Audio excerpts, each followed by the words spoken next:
ପୁରୀ ଶ୍ରୀକ୍ଷେତ୍ରରେ ଆଜି ବିଶ୍ୱପ୍ରସିଦ୍ଧ ରଥଯାତ୍ରା ଅନୁଷ୍ଠିତ ହେଉଛି। ସମୟ ନିର୍ଘଣ୍ଟ ଅନୁଯାୟୀ ଠାକୁରଙ୍କ ନୀତିକାନ୍ତି ଚାଲିଛି। ପ୍ରଭୁ ଜଗନ୍ନାଥ ଆଜି ଭାଇ ବଳଭଦ୍ର ଓ ଭଉଣୀ ସୁଭଦ୍ରାଙ୍କୁ ନେଇ ନବଦିନାତ୍ମକ ଯାତ୍ରାରେ ଶ୍ରୀଗୁଣ୍ଡିଚା ମନ୍ଦିରକୁ ଯିବେ।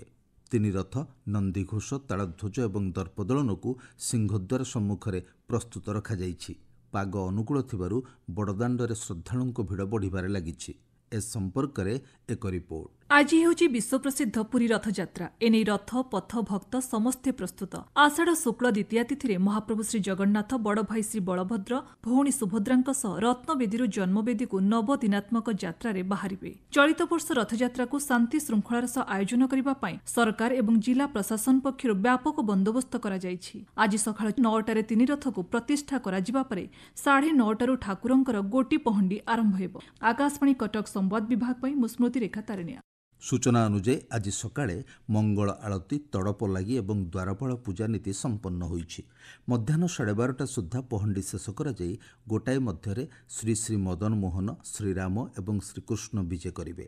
ଅପରାହ୍ନ 2:30ରୁ 3:30 ମଧ୍ୟରେ ଗଜପତି ମହାରାଜ ଦିବ୍ୟସିଂହଦେବ ତିନି ରଥରେ ଛେରା ପହଁରା କରିବାକୁ ସମୟ ନିର୍ଘଣ୍ଟ ହୋଇଛି।